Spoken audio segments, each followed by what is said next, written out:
Friends, ஒரு பொண்ணு collector ஆனா அந்த சந்தோஷத்தில் ட்ரெயினில் ஏறி ஊருக்கு போய்கிட்டு இருந்தப்போ அவங்களோட மனசுக்குள்ள பல யோசனைகள் வந்தது. ஏன்னா ரொம்ப நாள் கழிச்சு தன்னோட ஊருக்கு போறதால தன்னோட ஊரை பத்தி யோசிச்சுக்கிட்டு இருக்காங்க. அதே மாதிரி தன்னோட அப்பாவை பத்தியும் யோசிக்கிறாங்க. எதுக்குன்னா அவங்க படிக்கிறப்போ அவங்க பட்ட கஷ்டங்களுக்கும் போராட்டங்களுக்கும் இப்போ அதுக்காக அவங்க அடைஞ்ச சாதனைகளையும் நினைச்சு பார்க்குறாங்க. அவங்க ஊரோட ஸ்டேஷனும் வந்தது. உடனே தன்னோட ஸ்டேஷனுக்குள்ள இறங்குறாங்க. இறங்கினதுக்கு அப்புறமா ஸ்டேஷன்ல இருந்து வெளியே வர்றதுக்காக ட்ரை பண்றாங்க. அங்க ரயில்வே ஸ்டேஷன்ல இருக்கிற படிக்கட்டுக்கு பக்கத்துல ஒரு பிச்சைக்காரங்களை பார்க்குறாங்க. ஆனா அவங்க அந்த பிச்சைக்காரனை தாண்டி தான் வெளியில வரணும். அப்போ அவங்க அந்த பிச்சைக்காரனை கவனமா பார்க்குறாங்க. அந்த பிச்சைக்காரன் தன்னோட தட்டுக்குள்ள இருக்கிற பணத்தை எண்ணி பார்த்தோம் அந்த பணத்தை பத்திரப்படுத்தியும் வைக்கிறாரு. அப்போ அவங்க, அப்பா நீங்க இந்த நிலைமையில இங்க எதுக்காக இருக்கீங்க?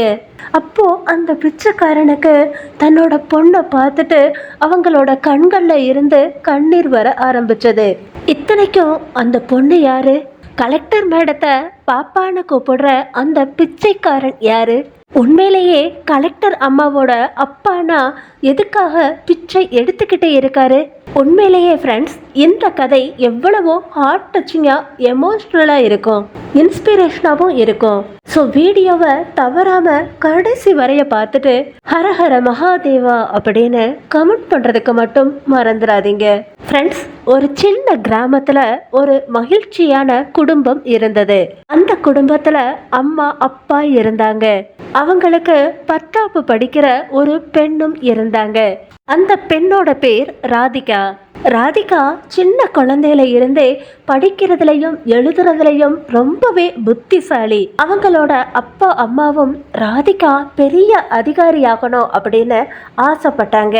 அதே மாதிரி அவங்க கிராமத்தோட பேரை கூட பிரகாசிக்கிற மாதிரி பண்ணணும்னு நினைச்சாங்க.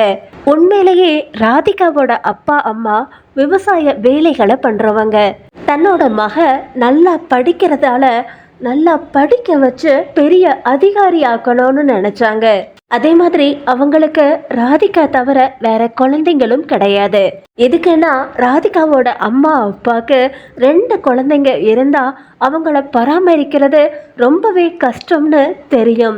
தன்னோட குழந்தைங்களுக்கு அப்படிப்பட்ட வாழ்க்கைய கொடுக்கறதுக்கு அவங்களும் விரும்பல.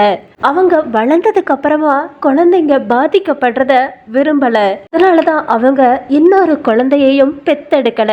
தன்னோட ஒரு பொண்ணான ராதிகாவை படிக்க வச்சு பெரிய அதிகாரி ஆக்கணும் அப்படிங்கிறது தான் அவங்களோட கனவு. இந்த மாதிரி காலமும் மெதுவா போச்சு. ராதிகா 10ஆம் வகுப்புல நல்ல மார்க் எடுத்து பாஸ் ஆனாங்க. இந்த விஷயம் அவங்களுக்கு தெரிஞ்சதுக்கு அப்புறமா ரொம்பவே மகிழ்ச்சியா கொண்டாடினாங்க. நிஜமா அம்மா, நீ எங்களோட பேரை காப்பாத்திருக்க, அங்க எவ்வளவோ சந்தோஷமா இருக்கும் அப்படின்னு ராதிகாவை புகழ்ந்தாங்க. நீ இந்த மாதிரியே கஷ்டப்பட்டு படிச்சேனா பெரிய அதிகாரி ஆகலாம் அப்படின்னு ஊக்குவிச்சாங்க. இந்த மாதிரி மெதுவா 2ல இருந்து 3 மாசங்களும் ஆச்சு. ஆனா 2 மாசம் கழிச்சு திடீர்னு ராதிகாவோட அம்மாக்கு தெரியாத ஒரு நோய் வந்தது. அந்த வியாதி காரணமா உடல்நல குறைவால மரணிச்சாங்க. இப்போ அம்மா இறந்துட்டாங்க. அப்பா வீட்டுல தனியா இருக்காங்க. ராதிகாவோட அப்பா பேர் ராமையா. ராமையாவோட மனைவி இறக்குறப்போ ராதிகாவோட படிப்பை மட்டும் நிறுத்த வேண்டாம் அப்படின்னு உறுதி வாங்கிக்கிட்டாங்க. நம்ம பொண்ணு பெரிய அதிகாரியா வரணும் அப்படின்னும் இதுதான் என்னோட கடைசி ஆசை அப்படின்னு சொன்னாங்க. அதனால ராமையா தன்னோட பொண்ணோட படிப்பை நிறுத்தாம பெரிய அதிகாரி ஆக்குறதுக்கு தொடர்ந்து விருப்பப்பட்டாரு. அம்மா, இது உன்னோட அம்மாவோட கடைசி ஆசை. இதை நீ எப்படியாவது நிறைவேற்றணும். அதனால ராதிகாவும் தன்னோட படிப்பு மேலேயும் லட்சியம் மேலேயும் அதிகமா கவனம் வைக்க ஆரம்பிச்சாங்க. அன்னையில இருந்து ராதிகா ரொம்பவே கஷ்டப்பட்டு படிக்க ஆரம்பிச்சாங்க. மெதுவா காலமும் போச்சு. காலேஜ்ல நல்ல மார்க் எடுத்து பாஸ் ஆகுறாங்க. ராமையாவும் தன்னோட மகளை கஷ்டப்பட்டு படிக்க வைக்கிறாரு. செகண்ட் இயர் பூர்த்தி பண்ணதுக்கு அப்புறமா பக்கத்துல இருக்கிற சிட்டில மேற்படிப்பு படிக்கிறதுக்காக போகணும்னு ராதிகா சொல்றாங்க. ராதிகா அங்க போய் படிக்கணும்னா தங்குறதுக்கோ ஃபுட்டுக்கோ இன்னும் அதிகமாக தான் செலவாகும். எதுக்குன்னா இப்போ வரைக்கும் அவங்க தன்னோட கிராமத்துல இருந்தே படிச்சதால, அதுவும் அது அரசு பள்ளி அப்படிங்கிறதுனால அதிக செலவும் ஆகல. ராதிகா அவங்களோட கல்வி கட்டணத்துக்கும் புத்தகத்துக்கும் மட்டும்தான் ஏற்பாடு பண்ண வேண்டியதா இருந்தது. ஆனா காலேஜ் ஃபீஸ் இதுக்கு சமமானதா இருக்காது இல்லையா? அன்னையில இருந்து ராமையா இன்னும் கஷ்டப்பட ஆரம்பிக்கிறாங்க. தன்னோட வயல்ல வேலை பார்த்துக்கிட்டே இருப்பாரு. காலை மாலைன்னு சில வயல்கள்லையும் வேலை பார்ப்பாரு. ராதிகாக்கும் தன்னோட அப்பா தனக்காக எவ்வளவோ கஷ்டப்படுறாரு அப்படிங்கிறது நல்லாவே தெரியும். அதனால தான் பெற்றோரோட கனவை நினைவாக்குறதுக்காக தான் கஷ்டப்பட்டு படிக்கணும் அப்படின்னு முடிவெடுக்கிறாங்க. பட்டப்படிப்போட யூபிஎஸ்சி எக்ஸாமுக்கும் தயாராக ஆரம்பிச்சாங்க. எதுக்குன்னா அவங்க காலேஜில் யூபிஎஸ்சி எக்ஸாம் பாஸ் ஆனால் ஒரு பெரிய அதிகாரி ஆகலாம் அப்படின்னு தெரிஞ்சுக்கிறாங்க. இந்த மாதிரி அவங்களோட வாழ்க்கை நல்லா தான் போச்சு. அதுக்கப்புறமா ராதிகா யூபிஎஸ்சி எக்ஸாமுக்கு ப்ரிப்பேர் ஆகிக்கிட்டு இருந்தாங்க. இன்னொரு பக்கம் கிராஜுவேஷனையும் பூர்த்தி பண்றாங்க. கிராஜுவேஷன் பூர்த்தி ஆனதுக்கு அப்புறமா கிராம மக்கள் ராமையா கிட்ட என்ன சொல்றாங்கன்னா, ராமையா உன்னோட பொண்ணு உண்மையாவே நல்ல திறமைசாலி, இனிமே அவளுக்கு கல்யாணம் பண்ணி வச்சா நல்லா இருக்கும் அப்படின்னு சொல்றாங்க. கேட்ட ராமையா ஊர்ல இருக்கிறவங்களுக்கு என்ன சொன்னாங்க அப்படின்னா, எனக்கு ஒரே மகதான் இருக்கான்னு உங்களுக்கு தெரியும் இல்லையா? அவளை நல்லா படிக்க வச்சு பெரிய அதிகாரி ஆக்கணும் அப்படிங்கிறது தான் என் மனைவியோட கடைசி ஆசை. அதனால என்னோட மக அவளோட இலக்கை அடையிற வரைய அவ கல்யாணத்தை பத்தி நான் யோசிக்க மாட்டேன் அப்படின்னு சொல்றாங்க. இதை கேட்ட கிராம மக்களும் ராதிகாவையும் அவங்க அப்பாவையும் கேலி பண்ண ஆரம்பிச்சாங்க. பாரு, இவனுக்கு பைத்தியம் எவ்வளவு பிடிச்சிருக்குன்னு தன்னோட மகளை படிக்க வச்சு அதிகாரி ஆக்கணும்னு நினைக்கிறான். நிஜமா உன்னோட மகளை எப்படி அதிகாரி ஆக்கணும்னு நீ நினைக்கிற? என்னைக்குனாலும் ஒருத்தங்களை கல்யாணம் பண்ணி வீட்டு வேலைகளை பார்த்துத்தானே ஆகணும். இந்த மாதிரி ராமையா கேலியும் கிண்டலுமா பேச ஆரம்பிச்சாங்க ஊர் மக்கள். இன்னொரு பக்கம் ராதிகா தன்னோட யூபிஎஸ்சி எக்ஸாம் பாஸ் ஆகிறதுக்காக டெல்லிக்கு போக வேண்டிய சூழ்நிலையும் வந்தது. இப்போ ராதிகா ஒரு குழப்பத்துல இருக்காங்க. எதுக்குன்னா தான் டெல்லிக்கு போனா தன்னோட அப்பாவை யார் பார்த்துக்குவாங்க அப்படின்னு கவலைப்பட ஆரம்பிச்சாங்க. தன்னோட அப்பா கஷ்டப்பட்டு சம்பாதிக்கிறத தனக்குன்னு வச்சுக்காம தான் படிப்புக்கு செலவு பண்றத ராதிகா நினைச்சு பார்த்து வருத்தப்படுறாங்க. இப்போ நான் டெல்லிக்கு போகணும் அப்படின்னு சொன்னா என்னோட அப்பா தன்னோட உயிரை பணயம் வச்சாவது அவ்வளவு பணத்தையும் ரெடி பண்ணுவாரு. அவ்வளவு பணம் அவர்கிட்ட எங்க இருக்குது? அதனால காலேஜுக்கு போக வேண்டாம் அப்படின்னு முடிவெடுத்து வீட்டிலேயே இருக்காங்க. ராமையா தன்னோட மகள் கிட்ட, என்னம்மா இவ்வளவு நாளா காலேஜுக்கு போகாம எதுக்கு வீட்டுக்குள்ளேயே இருக்க அப்படின்னு கேக்குறாங்க. அந்த கேள்விகளை கேட்ட ராதிகா அமைதியா இருக்காங்க. அவங்க என்ன சொல்றாங்கன்னா, அப்பா நான் இப்போ காலேஜுக்கு போக வேண்டிய அவசியம் கிடையாது, என்னோட படிப்பு முடிஞ்சிருச்சு. இப்போ நான் ஏதாவது வேலைக்காக அப்ளை பண்ண போறேன். எனக்கு தக்கன ஏதாவது ஒரு வேலை கிடைச்சதுன்னா நான் உன்னை கண்டிப்பா நல்லா பார்த்துக்குவேன் அப்படின்னு சொல்றாங்க. இந்த வார்த்தைகளை கேட்ட உடனே ராமையா ஆச்சரியப்பட்டாங்க. எதுக்குன்னா சின்ன குழந்தையில இருந்தே தன்னோட பொண்ணு பெரிய அதிகாரி ஆகணும்னு மட்டும்தான் விரும்பினாங்க. அவரோட மனைவி ஆசையும் அதுதான் இல்லையா? ஆனா இன்னைக்கு அந்த பொண்ணு ஏதோ ஒரு ஃபார்மை எடுத்து வேலைக்கு அப்ளை பண்றேன் அப்படின்னு சொல்றப்போ ஆச்சரியப்பட்டாங்க. உண்மையிலேயே தன்னோட மகளுக்கு என்ன ஆச்சு அப்படின்னு கேக்குறாங்க. உன் மனசுல என்ன இருக்குமா, என்கிட்ட சொல்லு அப்படின்னு சொல்றாங்க. அப்போ ராதிகா கண்ணீர் விட்டு அழுது தன்னோட அப்பா கிட்ட இந்த மாதிரி சொல்றாங்க. அப்பா, நான் இன்னும் படிக்கிறதுக்கு டெல்லிக்கு போகணும். எதுக்குன்னா நான் அங்க போனா மட்டும்தான் நான் பெரிய அதிகாரியா மாற முடியும்.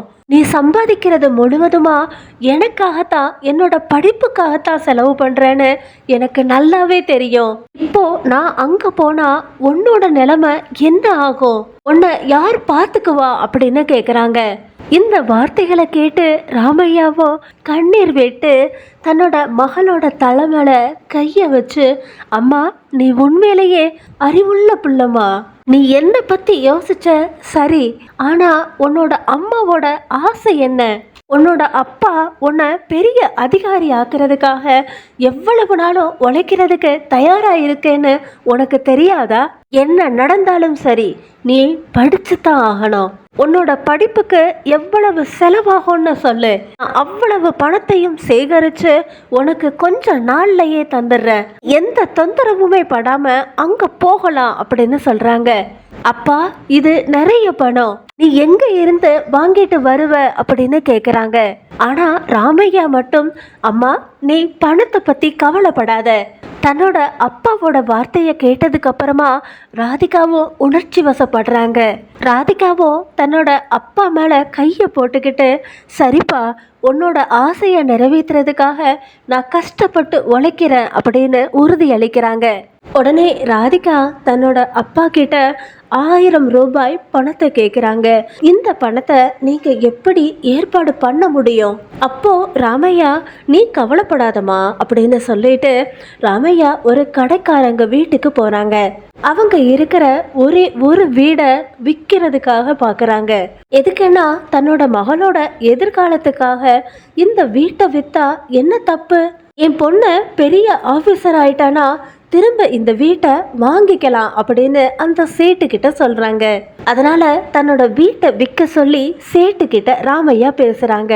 அதே மாதிரி இந்த விஷயம் எந்த சூழ்நிலையிலையும் என்னோட பொண்ணுக்கு தெரியக்கூடாது அப்படின்னு சொல்றாங்க. என்னோட பொண்ணு ஊரை விட்டு போற வரைக்கும் அந்த வீட்டிலேயே இருக்கும். அவ போனதுக்கு அப்புறமா அந்த வீட்டை வித்து கொடு அப்படின்னு கேக்குறாங்க. அதுக்கு பிரதிபலனா சேட்ஜி 1,00,000 ரூபாயையும் கொடுத்தாரு. ராமையாவும் அந்த ரூபாயை வாங்கிக்கிட்டு, சரி சேட்ஜி என் பொண்ணு இருக்கிற வரைக்கும் மட்டும்தான் அந்த வீட்டில் இருப்பேன்.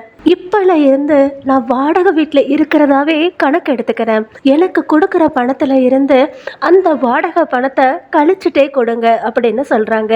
அதுக்கப்புறமா ராமையா தன்னோட பொண்ணை சிட்டிக்குள்ள கூட்டிட்டு வந்து ஒரு புது பேங்க் அக்கௌண்ட் ஓபன் பண்ணி அவளுக்குன்னு ஒரு பாஸ்புக்கையும் வாங்கி கொடுத்துட்டு அதுல எல்லா பணத்தையுமே டெபாசிட் பண்றாரு. அம்மா உன்னோட படிப்புக்கு தேவையான பணத்தை நான் ஏற்பாடு பண்ணியிருக்கேன். அதே மாதிரி எதிர்காலத்துல ஏதாவது அவசரமா தேவைப்பட்டா எனக்கு ஃபோன் பண்ணி சொல்லு அப்படின்னு சொல்றாங்க. ஆனா ராதிகா தன்னோட அக்கௌண்ட்ல பேலன்ஸ் செக் பண்ணப்போ தான் கேட்ட பணத்தை விட எவ்வளவோ மடங்கு பணம் அதிகமா இருக்கிறத கவனிக்கிறாங்க. இப்போ ராதிகா தன்னோட அப்பாவோட கனவை சாதிக்கிறதுக்காக கடினமா உழைக்கணும் அப்படின்னு முடிவெடுக்கிறாங்க. அம்மா உன்னை பத்தி இப்பயே இந்த கிராமத்துல வெவ்வேறு மாதிரி பேச ஆரம்பிக்கிறாங்க. உன்னோட மக எதிர்காலத்துல தப்பு பண்ணா பிறகு இந்த ஊருக்குள்ள நீ எப்படி முகத்தை காட்டுவ அப்படின்னு கேக்குறாங்க. ஆனா இந்த கிராம மக்களோட வார்த்தைய புறக்கணிச்சு நல்லா படிச்சு நீ பெரிய அதிகாரியா மாறணும்னு மட்டும்தான் நான் யோசிச்சுக்கிட்டு இருக்கேன். இதுக்குன்னா மகனோ மகளோ ரெண்டுமே எனக்கு நீதான் இல்லையா? அதனால எனக்கு ஒரு வார்த்தை சொல்லு. அதனால நீ பெரிய அதிகாரியாகிதான் நம்மளோட கிராமத்துக்கு திரும்ப வரணும், வாக்கு கொடு அப்படின்னு சொல்றாங்க. அதுக்கப்புறமா அங்க இருந்து டெல்லிக்கு ட்ரெயின்ல அனுப்பி வைக்கிறாரு. ராதிகாவும் டெல்லிக்கு போய் காலேஜ்ல ஜாயின் பண்றாங்க. அங்க அவங்க யூபிஎஸ்சி எக்ஸாமுக்கு ப்ரிப்பேர் ஆகிக்கிட்டே இருந்தாங்க. நிம்மதியா இந்த மாதிரி காலமும் மெதுவா போச்சு. அப்போ தேர்வு நேரமும் வந்துச்சு. ராதிகாவும் தன்னோட எக்ஸாமை ரொம்ப நல்லா எழுதினாங்க. வந்ததுக்கு அப்புறமா ஏன்னா பரீட்சை முடிவுகள் ராதிகாக்கு ஏமாற்றம் ஏற்படுத்துற விதமா இருந்தது. அவங்களோட ஃப்ரெண்ட்ஸும் இந்த எக்ஸாம்ல பாஸ் ஆகாததால கோச்சிங்கை விட்டுட்டு திரும்ப அவங்க ஊருக்கே போயிட்டாங்க. ஆனா ராதிகா மட்டும் தான் அதிகாரியா ஆனதுக்கு அப்புறமா தன்னோட கிராமத்துக்கு திரும்ப வருவேன் அப்படின்னு உறுதி அளிச்சது ஞாபகம் வந்தது. அதனால ஆஃபீஸர் ஆகுற வரைக்கும் திரும்ப போக கூடாது அப்படின்னு ராதிகா முடிவெடுக்கிறாங்க. அதனால ராதிகா ஊருக்கு போகாம திரும்ப எக்ஸாமுக்காக கஷ்டப்பட ஆரம்பிக்கிறாங்க. இப்போ அவங்களுக்கு துணையா நண்பர்கள் யாருமே கிடையாது. இருந்தாலும் எந்த வித்தியாசமும் இல்லாம இரவும் பகலும் கஷ்டப்பட்டு படிக்கிறாங்க. தன்னோட அறைக்குள்ள பூட்டு போட்டுக்கிட்டு ராவும் பகலும் படிச்சுக்கிட்டே இருந்தாங்க. ராதிகா திரும்ப அவங்களோட முடிவுகள் பார்க்குறப்போ நம்பிக்கைக்குரியதா இல்லை. ஆனா ராதிகா தைரியத்தை மட்டும் விடவே இல்லை. எதுக்குன்னா முந்திய விட இப்போ இன்னும் பெஸ்ட் மார்க்கா எடுத்திருக்காங்க. அதனால ராதிகா 3வது தடவை ட்ரை பண்ணாங்க. இந்த மாதிரி ராதிகா மெதுவா ப்ரிலிமினரி, செகண்ட் எக்ஸாம், இன்டர்வியூன்னு எல்லாத்தையுமே பூர்த்தி பண்ணாங்க. அதுக்கப்புறமா அவங்களுக்கு ட்ரைனிங்கும் ஆரம்பிச்சது. ராதிகாக்கு IAS போஸ்டிங்கும் கொடுத்தாங்க. எப்போ ராதிகா தான் ஒரு கலெக்டர் ஆயிட்டோம் அப்படின்னு தெரிஞ்சதோ அவங்களோட மகிழ்ச்சிக்கு எல்லையே இல்லாம இருந்தது. உடனே ராதிகா தன்னோட ரூம்குள்ள போய் தன்னோட ட்ரெஸ் எல்லாம் எடுத்து வச்சு அவசரமா தயாராகிறாங்க. இதுக்குன்னா அவங்க ட்ரெயின் ரிசர்வ் பண்ணி தன்னோட சொந்த ஊருக்கு போகணும்னு நினைச்சாங்க.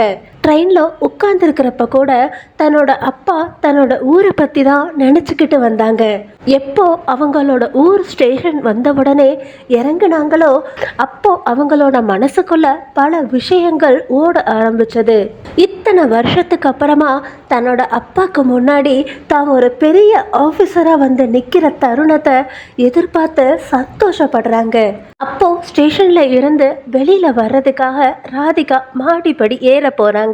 அப்பதான் படிக்கட்டுக்கு பக்கத்துல ஒரு பிச்சைக்காரன் கையில தட்டு வச்சு உட்கார்ந்துருக்கிறத கவனிக்கிறாங்க.